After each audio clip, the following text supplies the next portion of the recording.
just a minute. I'm being told, by the way, Sovich has just called into us there. You know, Susan Sovich is over there on Wall Street. In fact, we were going to be getting to her just a little bit. And she was answering the question that I was raising about how deep this water is, because obviously that comes into play there. And she says this is deep water. This is the deep water side of the Hudson. Ben, let me get back to you if I can. So the landing, or the crash landing, or the splash landing, I guess it's called, as you would see, it was a controlled landing. There were no big problems as far as you could tell? Ben, are you still there? Yeah, I am here. I'm sorry, maybe you didn't hear my question. Describe the landing to us. We're trying to get a sense of how, whether it was a controlled splash landing that pilots are trained to do, or whether you saw anything about it that was unusual. Well, I mean, I don't really know what pilots are trained to do and not to, but I'll just put it this way. If someone was going to try to land a plane in the water, this seemed to be the best possible way to calm, if you will, contact with the water that the aircraft made.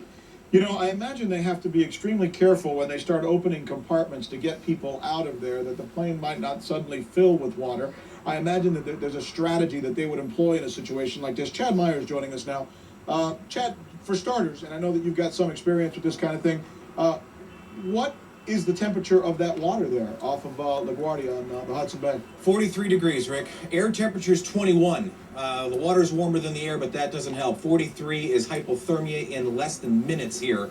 So there you see all the ferries, and there are some little, some rigid hull inflatables out there for those people, getting them out. The wind chill 35 degrees right now. Wow. And that is just, it is so cold. That's just as soon as you get out of the water. You get a 21 degree air temp with another 15 degree wind, and you're wet. I mean, you're going to feel like zero in no time. This is very, very much minute by minute for everybody that's on that airplane. This plane, by the way, Flight 1549, was heading from LaGuardia to Charlotte when apparently it went down. FAA's preliminary report seems to indicate that it may have been as a result of hitting some kind of obstruction. Preliminary reports indicate it may have been a bird. The plane has been there on the ground, surrounded by those New York ferries. We see a helicopter flying above.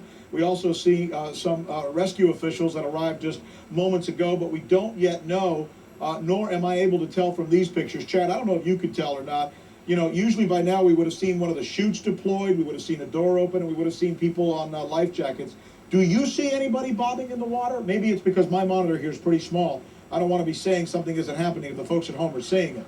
Can you tell? You got a good plasma back there? I have a good screen here, and I am seeing little rigid hull, what I consider rigid hull inflatables, coming out and going back to these ferries, getting people one at a time or 10 at a time back into these ferries, and some ferries leaving, which indicates to me that they're probably leaving with people, or they wouldn't be leaving because they know that they're needed there for that rescue. What really surprises me... Hold on a minute, Chad. I'm just going to stop you for a moment. I want you to finish, but I just got some information from Jean Meserve. She just... contacted the Coast Guard, and the Coast Guard says they are now dropping life jackets in the water for some of the passengers as they get off of, so that they can drop life jackets in the water, and that they're being dropped off from one of those ferries that you see. There we see a different angle, and this kind of gives us a little bit of a different perspective. This is a 320, by the way, the plane is. Can you tell, Chad, as long as we've been looking at this, and this is the thing that worries me somewhat, and it is pretty close to shore, which is also a good thing, but can you tell that this plane has been submerging a little bit while you and I have been conversing? It has. It's been going down a little bit, but what really amazes me is that we're still afloat. This leaves plenty of time for the people to get off. It's not going to be pleasant inside that plane, but they have plenty of time to get out of there at this point in time. I mean, I've now been watching this plane for 15 minutes, and even at chaos inside that airplane, I mean, we're going to be able to get more than people off if this thing went down right away. And the reason why it didn't go down right away is because of that gentle landing that eyewitness talked about. Yeah. Didn't tear the bottom of the plane apart as it hit the water, so therefore you still had a very good rigid hull under the bottom of it, allowing, sure, water leakage, but not this water pouring in if there were large holes in the bottom of this fuselage. And you know, this thing's made to be flying at 40,000 feet, and so it's a sealed part, it's a sealed tube, and it's still remaining sealed, and people are being saved right now because that thing is still on top of the water. Yeah, no, you're right, and it's extremely important for that fuselage to remain intact. I'm just wondering now if it's possible that they will try in some way or measure to maneuver the plane. look, in that other picture, they're not that far away from the ferry landings over there. You see them over there? Absolutely. See the backside of New York City? I mean, the closer they can get it to land, the less deep the water, the better the situation. For those of you joining us now, it is 57 minutes after the hour of 3 o'clock, and as you look at this, a plane, flight 1549, has, U.S. Airways flight 1549, has come down in Hudson Bay after leaving LaGuardia, heading for Charlotte. Preliminary indications were that there were more than 100 people on board. We're working to secure that information as well, and we're also getting information, according to the FAA, that the flight may have hit an obstacle, perhaps a bird in the air that may have caused it to come down. We've learned moments ago from Gene Meserve that the Coast Guard is making sure that there are plenty of life vests in the water so that passengers, if they get off the plane, can then be are able to use those life vests for themselves.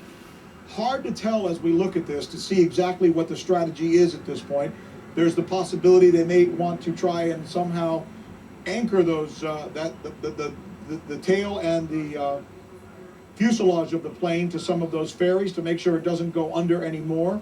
And there's a possibility they might try to maneuver it as well. Both of those would mean that the people on board can almost stay put before they'd have to come out of the water. But from this picture, Chad, it's tough to tell, isn't it? It is. I have on Flight Explorer, and for the control room, that is GR118, Flight Explorer, we do have the plane before it actually hit the water. And this is a typical approach and departure from LaGuardia Airport as it comes down the Hudson. This is when the plane actually hit the water at in excess probably of 120 miles per hour. But the fact that the bottom of that plane is still intact are saving lives right now. Right? Yeah, you know, look, I'll tell you, Ben, are you still with us, by the way? I don't know if Ben's still with us. We were lucky enough, or fortunate enough to have him. He's right there in Manhattan, and he watched this plane go down and described it to us as the way that it should be done if, in fact, you're looking for a safe landing on water. These pilots are trained. It seems like they know what they're doing, and it seems like in this case he was able to bring the plane down safely. Here's what we're going to do now as we've been watching this.